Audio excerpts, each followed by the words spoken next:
The views and opinions expressed by the following program and its participants are solely their current opinions and do not reflect the opinions of Bobo 89.1 FM and DMS Broadcasting respective stations. The program participants' opinions are based upon information they consider reliable and based on their knowledge. The Cayman Islands Health Services Authority's general practice and public health clinics have relocated to Smith Road Medical Center. At the new location, you'll receive top quality care in a comfortable, modern space, enhancing your patient experience. Do you have flu-like symptoms or other non-emergent illnesses or injury? HSA's new urgent care walk-in clinic is now open at the main hospital campus. The new general practice location is for appointments only. For more information, call 949-8600 or visit hsa.ky. When you have a sports or fitness-related injury, trust the expertise of the HSA Sports and Exercise Medicine Clinic to get you back in the game. Our internationally trained and certified physicians specialize in sports traumatology, sports medicine, pain management, and orthopedic surgery. For treatment of common injuries such as tendonitis, arthritis, tennis elbow, rotator cuff, or knee tears, schedule a consultation with the Sports and Exercise Medicine Clinic at Smith Road Medical Center by calling 949-8600 or visit hsa.ky for more information. Health Services Authority is now offering online payment options for patients. Patients of HSA can now pay their bills, including deposits, towards scheduled services online at payments.hsa.ky. The secure, new online payment system accepts debit or credit cards and is in addition to the available payment options of cash, check, and online bank transfer. For quick, easy, and secure payment directly from your phone or computer, visit HSA's new online payment system at payments.hsa.ky. The Health Services Authority's new pharmacy is now open at the Smith Road Medical Center. The new location features a large, comfortable waiting area and ticketing system to improve the patient experience. All uncollected prescriptions and refill requests previously submitted will now be available for collection at the Smith Road Pharmacy. Request your refills online at hsa.ky via WhatsApp 925-6534 or call 244-2715. For more information about our pharmacy hours, visit hsa.ky. At the Health Services Authority, we want to keep you informed about the latest developments that impact your health because your health matters to us. Join us each Friday and Saturday from 1 to 2 p.m. as we cover health news, offer advice, and answer your questions on Healthcare Today with HSA. Welcome to another episode of Healthcare Today with the HSA. I'm your host, Chuck Taylor. Thank you so much for tuning in. Each and every Friday and Saturday, we get together at 1 p.m. and we talk about all things related to your health. And this time, we're talking about something I think has affected literally someone on this island in literally every capacity, talking about what is cancer. And I have some wonderful friends in here. They're no strangers to the radio, but once again, just go ahead and introduce yourselves for a listening public. Well, hi, thanks for having us. I'm Dr. Danielle Smellie, and I'm one of the oncologists at HSA.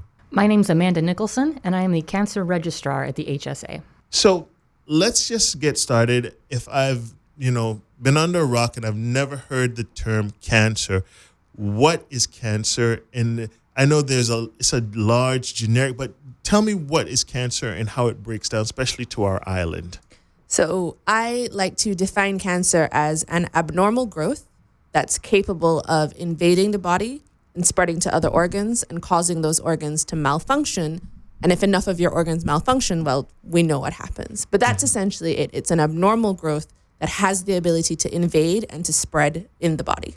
Exactly. And so, I mean, they've used other terminology, very clinical, malignant tumors and neoplasma. But basically, it breaks down to exactly what you said, abnormal, affecting body parts. And so when they say, I have cancer of the lungs, I have cancer, it's really that it just attacked that specific part or... So we're not sophisticated in cancer. We just name the cancer after the body part it starts in. So if it starts in your lung, then it's a lung cancer. If it starts in your breast, it's a breast cancer. If it starts in your colon, it's a colon cancer. That's essentially the system.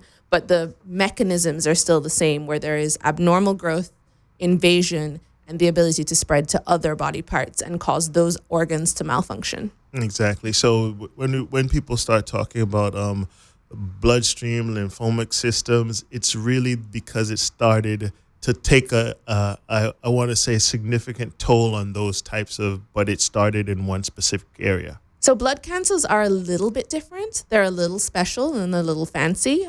Blood cancers tend to start where blood is made, which is your bone marrow.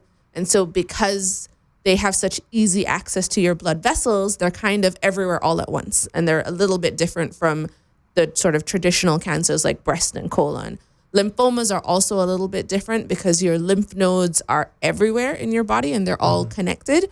So they can start in particular lymph nodes and they may just stay in that area, or they may affect more lymph nodes throughout the body. So lymphoma and leukemia are sort of special cases and they don't follow the rules. But the ability to, the concept of multiplying and growing and causing organs to malfunction still applies. Okay. I mean, folks, we're not talking about things that you haven't heard before. And so when I tell you that cancer is the leading cause of death worldwide, it's not surprising. But what I think people don't realize is that 1 in 6 deaths across the globe, and Miss Amanda, you can help me with that, 1 in 6 deaths across the globe is related to some sort of cancer. That's huge numbers that we're talking about. Yeah, it is, absolutely. And it's so important that you take preventative efforts. That's really the key. Cancer doesn't have to be a death sentence. Get your screenings done, get in early. If you catch it right away, there's a really good chance you'll go back to having just a perfectly normal life at some point. Mm-hmm. Exactly. And folks, some of the most common cancers, and I'll just call them out, and Doc, you can kind of help me with them. I would say kind of the media has talked about breast cancer over the years, more so than any other one. Most recently, I want to say, due to the huge amounts of celebrities that have gotten and talked about it. What would be some of the other cancers that we would be talking about? So globally, we talk a lot about breast cancer, lung cancer, prostate cancer, and colon cancer as kind of our top ones. But here in Cayman, our registry is really where we're going to get our data from to find out what we have here. So I think Amanda can kind of shed some light on, well, what do we know from our registry? Exactly. Okay. And just to clarify, it is a voluntary registry, so we're not capturing every instance of cancer that's diagnosed here. We rely on volunteers to provide us with that. But we've had a lot of volunteers, so we do have a bit of information. Presently, the most reported cancers for women are breast cancer, colon cancer, and cancers of the blood. And for men, the most reported are prostate cancer, cancers of the blood, and lung cancer. And breast cancer has consistently been the most reported cancer ever since we started capturing data.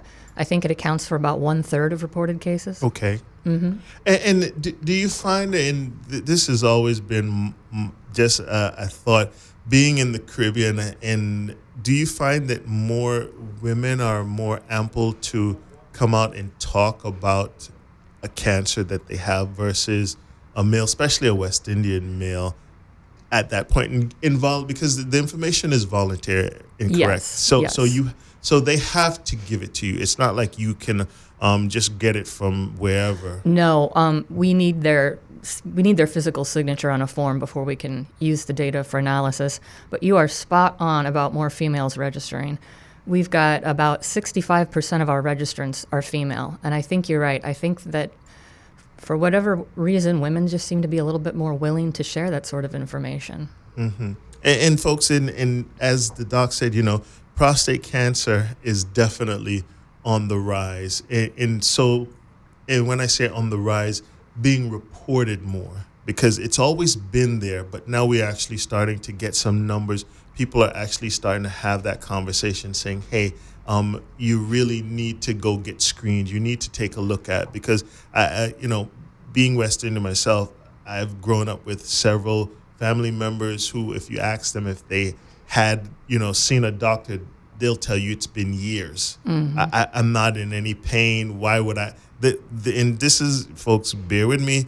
I'm not creating drama, but I'm just saying the fact that people have said, I'm not in pain, I'm not sick, why would I go see a doctor? That's not a correct way to look at it, would you say, Doc? I mean, what I would say is that if you can get screened for your illnesses, then we can actually catch your disease before it's causing any problems at all. And we can hopefully treat it before it causes any problems. And that's a lot easier for everyone. It's easier to treat. It's cheaper to treat. It takes less time to treat. So I really think that, what we should encourage people who do not have any pain and don't think they need to go to the doctor to do is to do their age-appropriate screening. That's the thing. Exactly. And this is a great segue, I think, for people to understand that, screening isn't every year. Sometimes it's 2 times in 5 years. Sometimes it could be once every 2 years. So what we're talking about isn't something that you have to do every year, but you need to, as the doc said, to do it appropriately depending on your age, your demographic, and also kind of your background history. I think a lot of us don't take a look at our family history or know enough of a family history to know, you may be predisposed to something. And Miss Amanda, you could tell me a little bit about that. And Doc also, if you can chime in, how important is historical records for a family? I think it's very important because your genetics and your family history might be an indication of whether or not you are at risk for certain diseases, not just cancer, but other things as well. Absolutely. I mean, when we talk about risk factors for cancer, you will often hear us split them into modifiable and non-modifiable risk factors.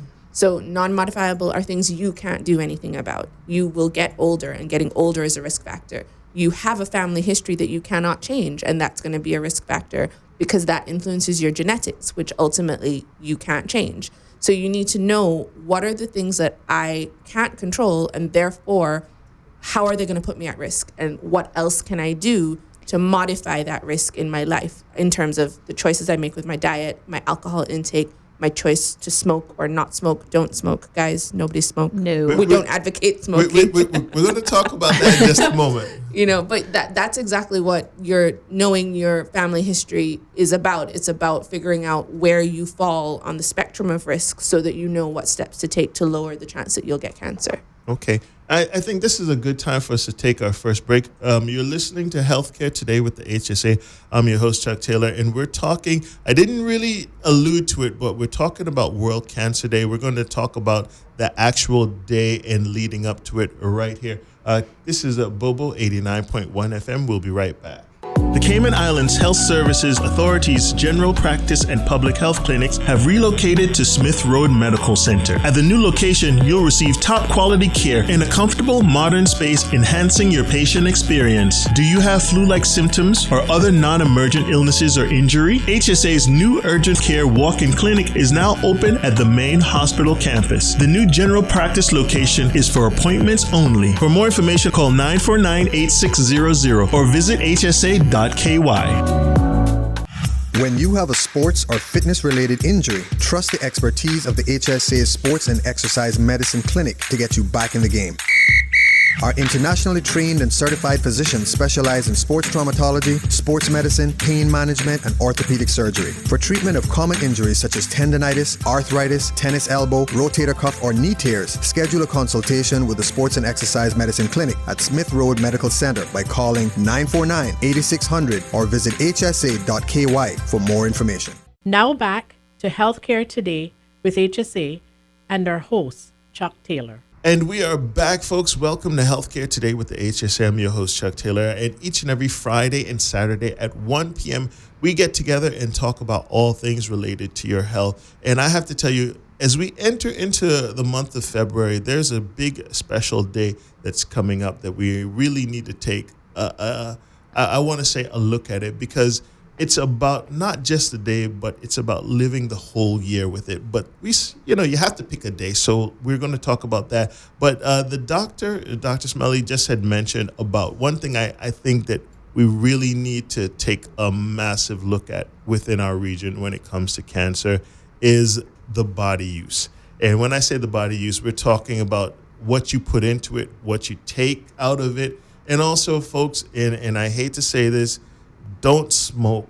That is I want to say one of the primary, but the doc can back me up on that. And alcohol consumption, these are high triggers for cancer and just bad health and bad practice in general. So talk to me a little bit about that, Doc, when it comes to the smoking factor and the alcohol factor with just health. So the things you can control are what we call your modifiable risk factors. So these are things that you can do the best to make the best choices for to lower your cancer risk. Diet, exercise are two of the major ones. There's no real need for me to talk about smoking because nobody should smoke. Right. There's no version of smoking that's good for you. Mm-mm. So nobody should smoke. But when it comes to diet, we always advocate for a healthy, balanced diet. There aren't any particular foods where we're going to say don't eat that or don't eat that, because it's not about the individual foods themselves. It's about how you balance that with your fruit and vegetable intake, making sure that you are moving, that you're getting up, that you're exercising 4 times a week for at least 45 minutes, some kind of cardiovascular exercise, walking, swimming, it doesn't matter. You just have to get up and move. Moving is key. Moving's very, very important. But it's about recognizing that what you put into your body is going to influence your overall health. It's not necessarily going to 100% stop you from getting cancer, but it is going to, 1, lower your cancer risk, and 2, if you do unfortunately develop cancer anyway, because some people are genetically predisposed, you will be healthier and in a better state to deal with your treatment. Okay. Right? And being healthy enough for treatment is a real thing. If you're too sick for other reasons, you may not be able to withstand treatment. So being healthy is important for lots of reasons. You know what? It's I wouldn't say funny, but it's almost unheard of that I need to be healthy while I'm sick. Because I'm sick, I need to be healthy to be able to take certain treatments. So despite me being sick, I do need to be able to be mobile. I do need to have some sort of level, some sort of base for me to be able to take that treatment to help me get better. Yeah, you do. And folks, I hope you're listening to me. So if you get sick, it's better that you're in the best shape to be sick. Correct. And you may laugh, say, what's Chuck? I'm saying that if I'm going to be sick, I need to be in a healthier state than be sitting on the couch, eating whatever, drinking whatever, not moving whatever, and then I got sick. God forbid, I can't take certain medication because I don't have the health standard to do that. Correct. Mm-hmm. Wow. Folks, please take a listen to what we're saying. This could be directly related to saving your life, and I think it is important. Now let's back up a little bit. You talked about vegetable and low food and physical activity. I would be amiss if I didn't talk about alcohol and tobacco. Let's start a little bit with the alcohol consumption, just so people are aware that too much is too much. Mm-hmm. So no one's gonna like this. The WHO actually classifies alcohol as a carcinogen. It's classified as a cancer-causing substance. Mm-hmm. So if you are trying to avoid getting cancer, you should avoid alcohol as much as you can. But life is for living. Mm-hmm. I'm not trying to rain on anyone's parade. So certainly, if you do insist on including alcohol as a part of your diet, moderation is key. Mm-hmm. Okay. That's going to be the standard. And moderation looks different because people have different tolerances, but moderation is really the name of the game. Maybe if you're going to have a drink every day, you have to be careful about the size of that drink. How much wine are you going to have? You're just going to have 1 glass with your dinner? Sure, but you're not going to have an entire bottle. Mm-hmm. That's too much. Right. And I think, people have to understand certain... And folks, once again, we're not raining on anyone's parade, but if you are a person who is easily affected by alcohol, why would you want to use it knowing that you're easily affected by it? Mm-hmm. I mean, it's at that point, folks, where we start talking about predisposed to abusive alcohol. It's same way with drugs. You know, certain people I've heard them say, I don't even look at it because I know it will lead me here. Yep. They have that indication. My father, my mother, some family member had this problem, struggled with alcohol. My family has had this. I'm not going to take. They make that conscious effort to do it. So being aware of these things, and I said, I did not know that the WHO had actually classified it as that. That's just another reason for people to kind of step back and take an evaluation. And of course, tobacco, I grew up in a time where tobacco was on TV. It was in newspaper. The coolest guy smoked, the coolest movies, the television series. It was almost, and I look back now because of my industry, and I realize it was a lot of placement product. They were paid to put this and paid to do that. And then I think, wow, you were paid to get cancer. Yeah. Back in the 60s and I think, how far we have come. And I still see some TV and some movies, and I see these, and I'm like, I pointed out to my children, I said, that's placement. They're like, oh, we noticed it, but we didn't notice it. I said, that's because it's that. It's no different than, a certain type of pop or whatever. You feel like hey, that looks good, the coolest suit or whatever. But it's all about understanding so we're able not to fall into these pitfalls. And I think that is one of the things that we need to talk about. And World Cancer Day, tell me a little bit about that coming up, because that's what we're really alluding to. All the conversation that we're having is leading up to that, because I think it is important for us to recognize, and also all the things that kind of go around that specific day. Well, World Cancer Day was February 4th, but the HSA is taking the entire month of February to raise awareness about cancer. So while it was just one day, we're continuing on with it. Make the whole month about understanding how to prevent cancer, and like Dr. Smellie said, things you can do to keep from getting it in the first place. But World Cancer Day was started by the Union for International Cancer Control, and every year it's February 4th. The theme this year was called Close the Care Gap, and what that means is that we need for everyone to receive the necessary treatments that they need to get well. And the HSA held an event to recognize World Cancer Day. We had the event on the first of the month, and it was called The Holistic Approach to Oncology Management. And we had information booths, we had presentations, Dr. Smellie presented, there was a panel discussion, and I think we had such a good turnout, they had to bring in extra chairs. But I think it was a great opportunity to just educate people about what cancer is. Exactly. And I think education is really the key. For far too long, we haven't had these types of conversations. So it was always, don't get it, don't get it, don't get it. But how do you not get it? How do you live your life and understand where you are and say, okay, you know what? I'm going to make better choices so that I won't fall into, as I said, this pitfall. And Doc, let me ask you this. Is every tumor life-threatening? Is every time, because, people say, this tumor and it turned cancerous. Tell me a little bit about that if you can. Sure. So I want to encourage everyone to, although you may do the best you can with your risk factors, with your diet, with your exercise, that doesn't mean that you may not still eventually have to deal with this problem. Mm-hmm. And what I don't want people to take away from this is, I did something bad or I did something wrong and I failed and this cancer is some kind of punishment. Mm-hmm. Sometimes you do everything you can do and it may still happen to you. You may still develop this issue. And ultimately, what we want you to do is to come in and let us help you, because not every cancer is terminal.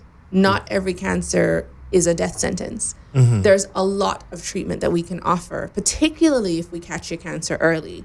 There's a lot that can be done to remove it, to lower the risk of it coming back, and to get you back to status quo and back to your life and, back to the way you were before this ever affected you. Right. So there's lots that can be done. And if it does ever happen to you, it's not your fault.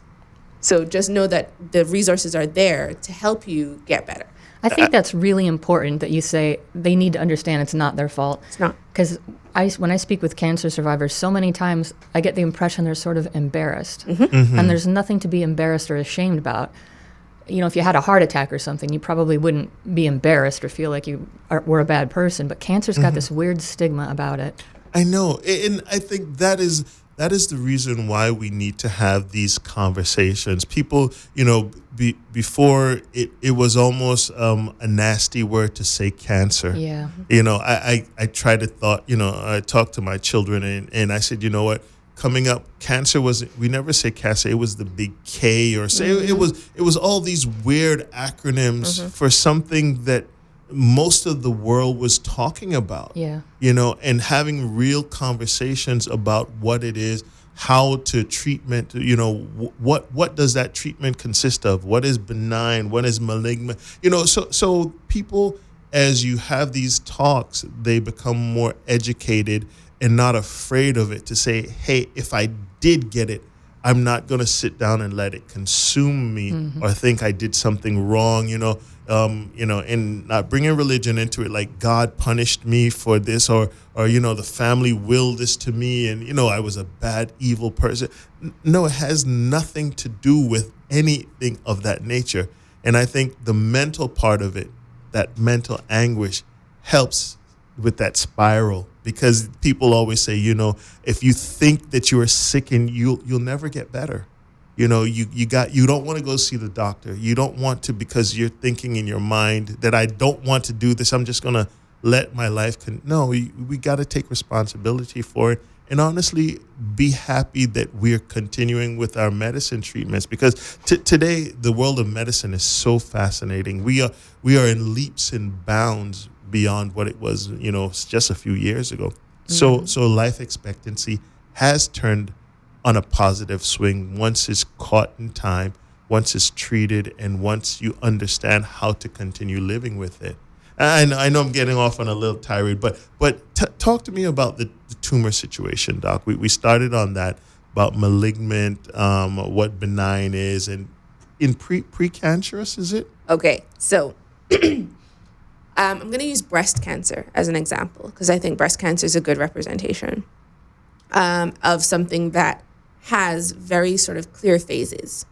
What we don't know for a lot of cancers is when does it actually start?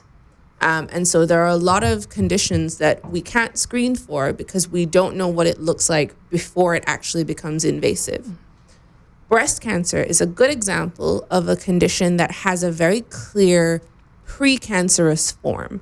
When we say precancerous, what we mean is that there's a way to detect breast cancer before it becomes invasive, before it acquires the ability to invade the body and spread to other organs. And that's what we're looking for when you come in for your mammogram. We're looking for evidence that something has changed and that if we don't address it now, it can change even more and become invasive and become a danger to you. So breast cancer has a precancerous form where it's not going to invade the body. If left untreated, that can develop into an invasive or a cancerous form. And then if it does become cancerous, we then want to know what stage it is and how far into the body it has invaded in order to plan treatment properly. Okay. We're going to take a quick break and come right back. And I'm going to ask our panel here about signs and symptoms of cancer. You can tell me of the different types and break that down for us. Also, if you are a cancer survivor or you are going through it, how you can help us by helping others. I'm going to talk to Miss Amanda about that, about the registry. So keep right here. This is Bobo 89.1 FM. It's Healthcare Today with the HSA. I'm your host, Chuck Taylor. We'll be right back. The Health Services Authority's new pharmacy is now open at the Smith Road Medical Center. The new location features a large, comfortable waiting area and ticketing system to improve the patient experience. All uncollected prescriptions and refill requests previously submitted will now be available for collection at the Smith Road Pharmacy. Request your refills online at hsa.ky via WhatsApp 925-6534 or call 244-2715. For more information about our pharmacy hours, visit hsa.ky. The Cayman Islands Health Services Authority's general practice and public health clinics have relocated to Smith Road Medical Center. At the new location, you'll receive top quality care in a comfortable, modern space, enhancing your patient experience. Do you have flu-like symptoms or other non-emergent illnesses or injury? HSA's new urgent care walk-in clinic is now open at the main hospital campus. The new general practice location is for appointments only. For more information, call 949-8600 or visit hsa.ky. HSA's cardiology clinic is now located at Smith Road Medical Center. Our cardiology team provides expert care and treatment for heart conditions such as coronary artery disease, heart failure, arrhythmias, hypertension, congenital heart diseases, among others. The new location offers state-of-the-art cardiac diagnostic testing, including echocardiograms, ECGs, and stress tests. To contact, call 949-8600. At HSA, your heart matters to us. Now back to Healthcare Today with HSA and our host, Chuck Taylor. Welcome back. It's Healthcare Today with the HSA. I'm your host, Chuck Taylor, and we're talking about a World Cancer Day that happened just a few days ago. It was on February 4th, but we at the HSA are celebrating it for the full month of February. They have different things planned, and also just having the conversation continue, because this is something that I think has touched a lot of people right here in the Cayman Islands. And if you could just go ahead and introduce yourself, our guest here today. I'm Dr. Danielle Smellie. I'm one of the oncologists at the HSA. I'm Amanda Nicholson. I'm the cancer registrar for the HSA. And right before we ended, we were talking about signs and symptoms of cancer or precancerous. So you can tell me a little bit about that, doctor. What can people think they know or think they feel? Or walk me through that. So I think that first and foremost, we would ideally like you to be diagnosed before you have any signs or symptoms. So we strongly encourage everyone to do their screening tests, because that's when that's exactly what screening is. It's detecting a problem before there are signs and symptoms. Mm-hmm. Some signs and symptoms that may develop that can lead to a cancer diagnosis include an unusual swelling in a part of the body or an unusual lump that's growing and not going away. You may experience changes in appetite or significant weight loss over a period of time. It is possible to have pain in an affected body part, or there may be unusual bleeding, such as from when you pass stool, such as with colon cancer, there may be blood in the stool. So the signs and symptoms are incredibly varied. They really depend on the body part that is affected. But in general, altered appetite, weight loss, and just malaise are sort of the features that cancers tend to share across the board. Mm-hmm. In this may sound like a very simple question, but is fatigue involved in that a lot? Fatigue is such a complex symptom because it has such a varied amount of, so many things can cause fatigue. Okay. In younger women, so women who are 30 or 40, fatigue is equally likely to be from something like an autoimmune disorder like lupus as it is to be from potentially an early breast cancer. Okay. So it's very difficult to say that if you feel tired, you should suspect that you have cancer. That's, I think, a terrifying thing to tell people. Yeah. But fatigue can be very significant in patients that do have a diagnosis of cancer. Okay. But it doesn't mean if you're tired, you might just also need some vacation from work.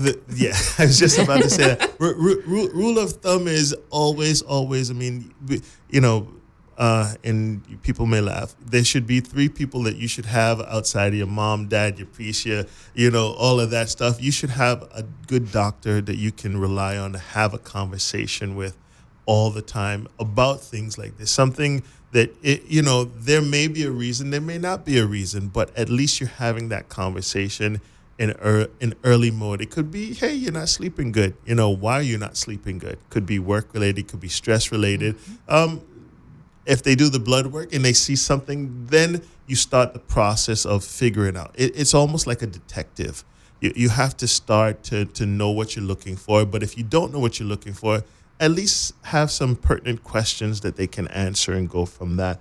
One of the things I always ask, how can you think, and folks, once again, we're a show that we talk about real life. So hepatitis B, other things, what is it? HPV, how do you pronounce that? Human papillomavirus. Human papillomavirus. Talk to me a little bit about that. Those things are now coming into wordplay and understanding. What are they and how do they relate to cancer? So HPV, or human papillomavirus, is the virus that causes cervical cancer. And it's a good thing and a bad thing in the sense that cervical cancer now is one of the very few cancers where we can say, well, we know why this happened. And we know how HPV is transmitted from person to person. And we have a vaccine that can prevent it.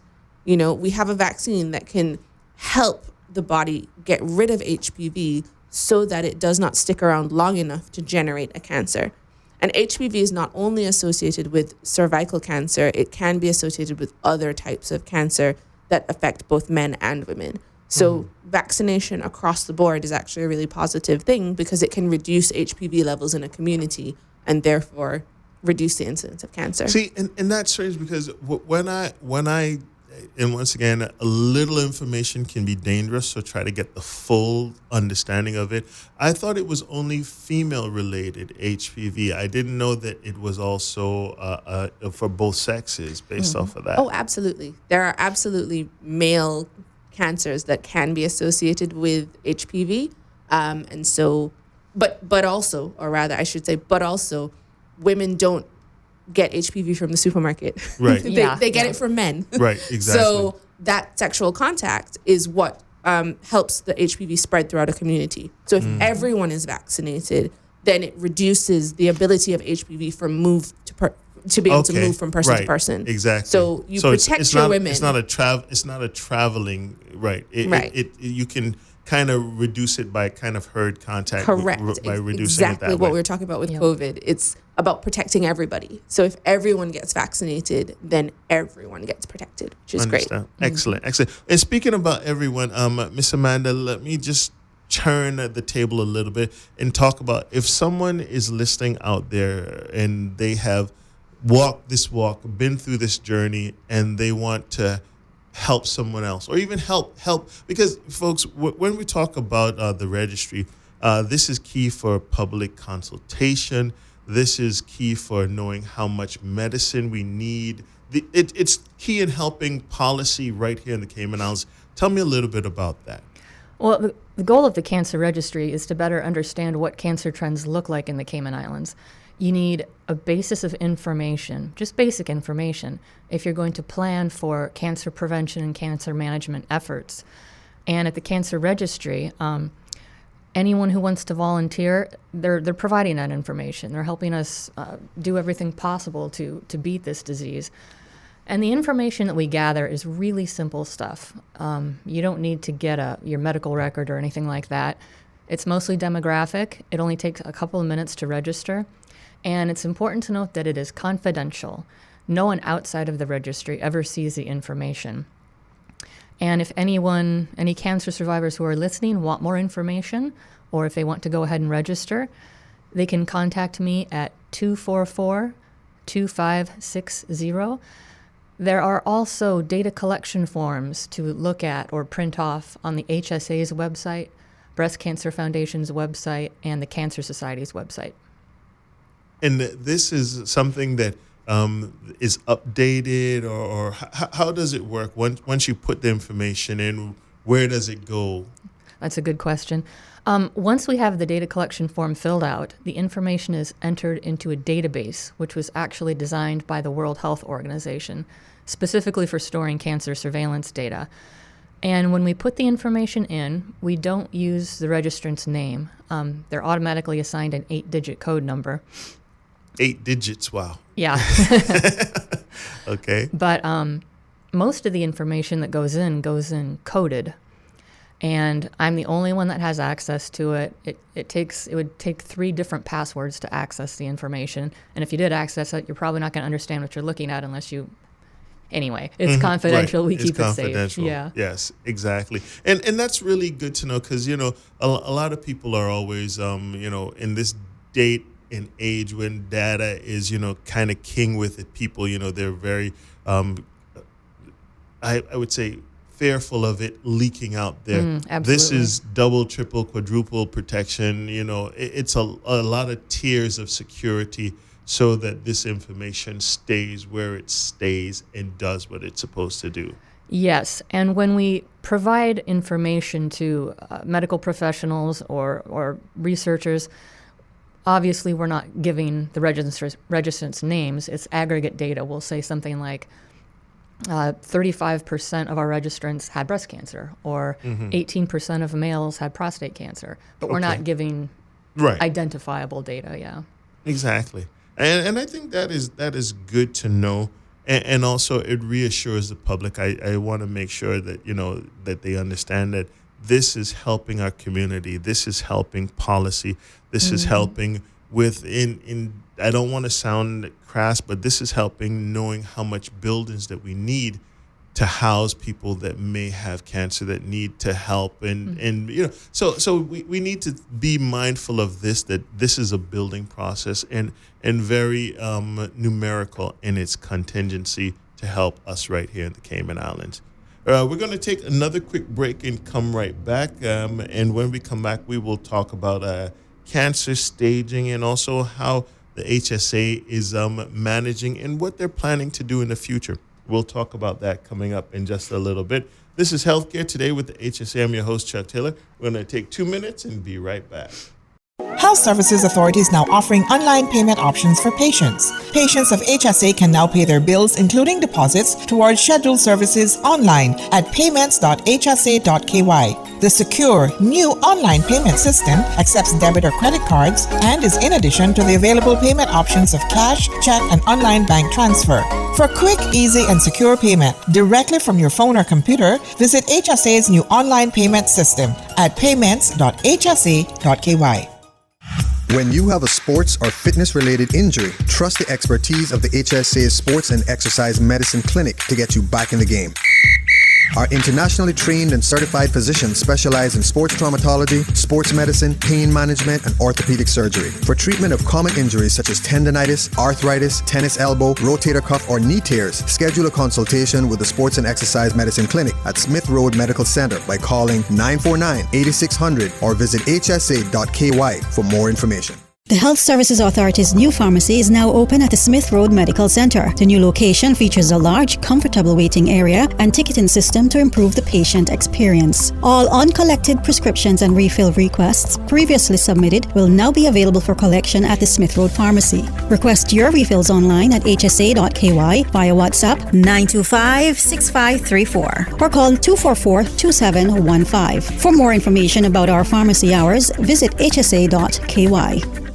The Cayman Islands Health Services Authority's general practice and public health clinics have relocated to Smith Road Medical Center. At the new location, you'll receive top quality care in a comfortable, modern space, enhancing your patient experience. Do you have flu-like symptoms or other non-emergent illnesses or injury? HSA's new urgent care walk-in clinic is now open at the main hospital campus. The new general practice location is for appointments only. For more information, call 949-8600 or visit hsa.ky. HSA's cardiology clinic is now located at Smith Road Medical Center. Our cardiology team provides expert care and treatment for heart conditions such as coronary artery disease, heart failure, arrhythmias, hypertension, congenital heart diseases, among others. The new location offers state-of-the-art cardiac diagnostic testing, including echocardiograms, ECGs, and stress tests. To contact, call 949-8600. At HSA, your heart matters to us. Now back to Healthcare Today with HSA and our host, Chuck Taylor. And we are back, folks. Welcome to another episode of Healthcare Today with the HSA, talking about World Cancer Day and all the things that the HSA is doing over there. And they've decided that this whole month they will be talking about world cancer and locally also what it means right here in the CI. And I have with me here my guest, Dr. Smellie, and also Miss Amanda. And I wanted to ask you, Doc, about different methods of managing and treating cancer. I want to say that we are closer to eradicating it, but I would be amiss to say that. So I would just talk about treatment and management of it. I hope in my lifetime I can, walk down Broadway and wave a craft saying that we have a cure. But until then, how do we do it? It's actually a really exciting time to be an oncologist because I have so many tools at my disposal to help treat people with cancer. So as a medical oncologist, I use medication to treat cancer as versus the surgeons who will operate or someone who does radiation oncology and they will use radiation. Mm-hmm. When we're talking about medicine, a lot of people immediately think of chemotherapy. And chemotherapy remains very, very important in terms of the arsenal of things that we use for cancer treatment, but it is not the only thing that we can use. There are certain cancers that will respond to what we call hormonal therapy, which usually takes the form of tablets that will interfere with normal hormones that your body produces to stop them from stimulating a cancer. Mm-hmm. There's also immunotherapy, which is medication that's geared towards allowing your body's immune system to recognize a cancer and kill it. And there's also, we are in the sort of advent of targeted therapy, where certain cancers, and I think lung cancer is probably the best example of this recently, certain cancers are driven by particular mutations that we can test for. And if there is a mutation present, there is a medication we can give that targets that specific mutation to turn it off. Wow. And when we turn it off, the cancer can't survive. It can't continue to divide. And I've had patients and I've had friends who've had cancer who have had remarkable results with targeted therapy. And when I say remarkable, I mean they go from having a tumor taking up the entire side of one lung to not being visible on scans at all. Wow. That's really amazing. Very exciting. And I think that's and I want to say, in all honesty, goes back to the understanding of what we're taking a look at. We're figuring out that there's just not one way of taking a look at something. Let's look at it from the left side. Let's look at it from the right side. Let's turn it upside down and take a look at it. Let's think outside the box, because for many, I want to say many moons, everything was, and folks, once again, it was, go into surgery, cut, and you spend 2 years trying to recover because the body wasn't strong enough to do, these types of things. So there are other ways to approach it and just trying to figure out which one is the best for it to move forward. I think that's really good. We talked about, you said radiotherapy, is it? Yep. Radiotherapy. What exactly is radiotherapy?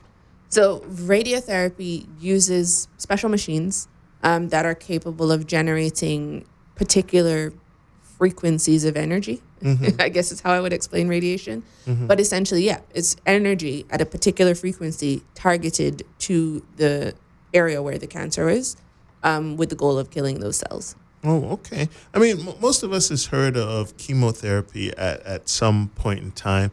Lymphoma, leukemia. Those have been some that I've heard.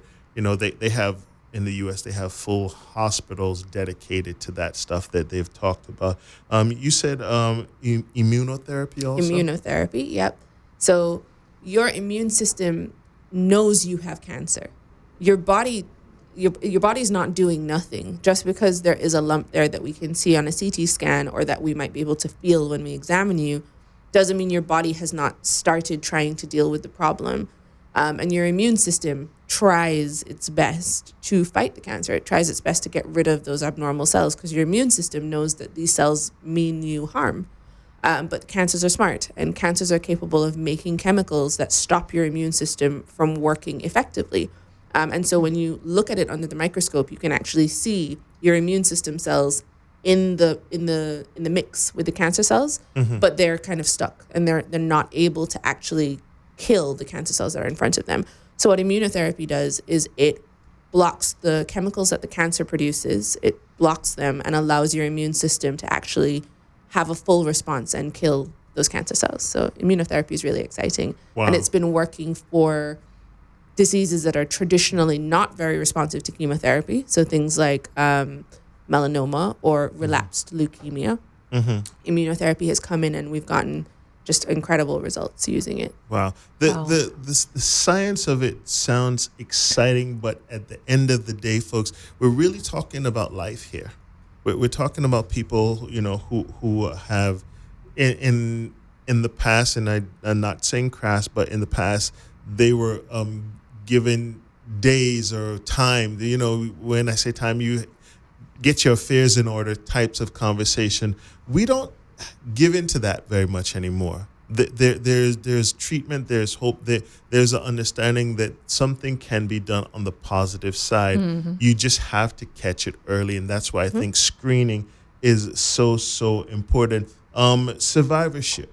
Let's talk a little bit about that.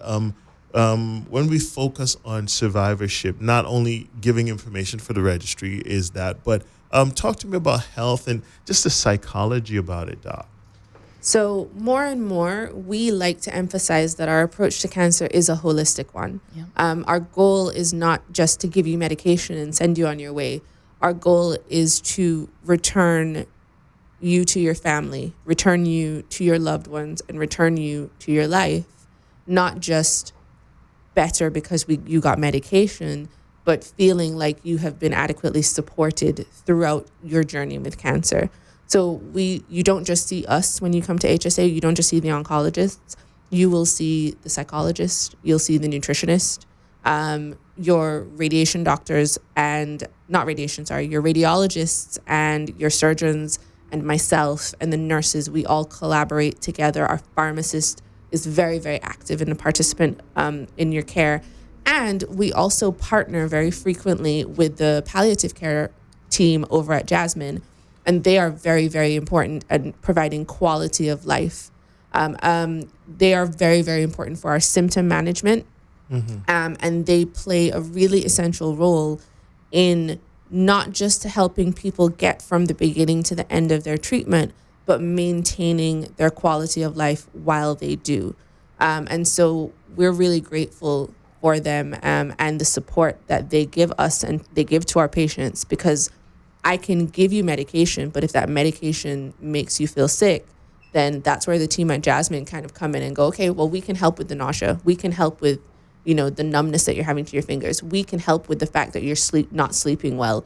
And so working as a team like that really helps us address everything that the patient is concerned about, not just the disease. And I think that is so positive, because over the years we've realized that it takes more emotional care, it takes more social care.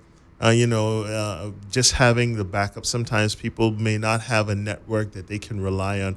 It's great to know that there's a network there that they can kind of tap into to help them as they move through this process, which is a daunting process to say the least. We were talking about, the side effects of it and things of that nature. And I think this is a question I want to ask for the registrar. Some of the current statistics, the current trends that we see cancer registry in Cayman. Can you give me a little bit of numbers and tell me a little bit about that? The numbers that we have so far are kind of what you would expect. Breast cancer, colon cancer, prostate cancer, those are the ones that we're really seeing the most of. And recently, cancers of the blood seem to be seeing a lot of that as well. But it's important to have data specific to this population because it is so diverse. It might not be the same here as it would be in the U.S. or other countries. So we really want to have our own data to understand what that picture of cancer looks like in Cayman. And speaking of statistics, we really need more men to register because we only have 35% of our registrants are men. So I encourage any male cancer survivors who are listening to consider giving us their information so that we can get a better picture of how it's impacting men in the community. Exactly. And so if someone's listening now, how can they reach out to you and give you this information? I'll give the phone number again. It's 244-2560.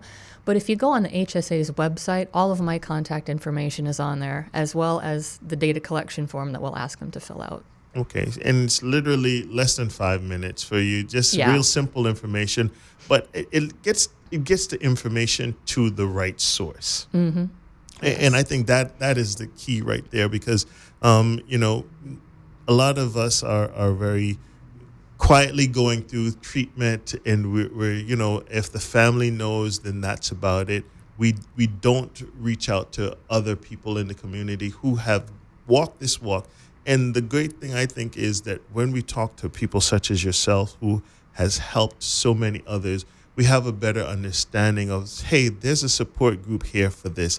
There's an avenue for information for this, or you need to, some people said, I can't eat certain foods when I'm on treatment. Well, here's an idea for you. At least it's somebody who's locally here that we can connect with. I think that is vitally important just for our community and peace of mind.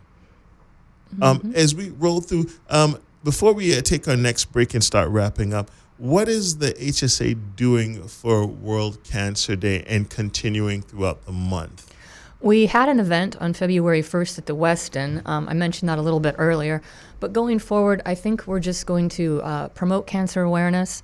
I know our marketing team is doing a great job on social media, sending those messages out there. And things in the community that people can do, you can do things like volunteer for one of the nonprofits who are committed to preventing and fighting cancer, or go to social media, share your story of survival to encourage others to, keep fighting and go forward. And, take it as an opportunity to really think about getting your health screenings. Exactly. Yeah. I think that is the key before we take our final break coming up here is, folks, if you haven't done your screening in the last, I would say, year to 18 months, you really, really need to go ahead and take a look at that, because that could be key to survival for anybody. It doesn't matter who or what you are.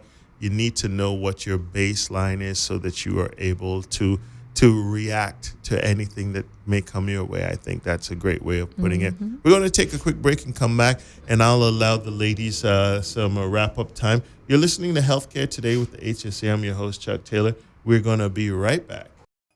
When you have a sports or fitness-related injury, trust the expertise of the HSA Sports and Exercise Medicine Clinic to get you back in the game. Our internationally trained and certified physicians specialize in sports traumatology, sports medicine, pain management, and orthopedic surgery. For treatment of common injuries such as tendonitis, arthritis, tennis elbow, rotator cuff, or knee tears, schedule a consultation with the Sports and Exercise Medicine Clinic at Smith Road Medical Center by calling 949-8600 or visit hsa.ky for more information. Now back to Healthcare Today with HSA and our host, Chuck Taylor. Welcome to Healthcare Today with the HSA. I'm your host, Chuck Taylor, getting set to roll out of here in just a little bit. But I wanted to just remind you, we just celebrated World Cancer Day. I have with me Dr. Smellie and Miss Amanda here from the Cancer Registrar. And I wanted to just give them the platform to say, if there was something you wanted a person who has cancer, or one who is just found out, or maybe somebody whose furthest thought is cancer, what would you say to my listening public? Well, what I would like to leave people with is the notion that cancer is incredibly treatable. That, I think, is the most important thing. It's not a death sentence. There is something that we can do to help you. There's probably more that we can do to help you than you realize. And it's not a punishment. So don't think that you're being... You have to suffer. We don't support suffering around here. Exactly. Please come in. Let us help you. Exactly.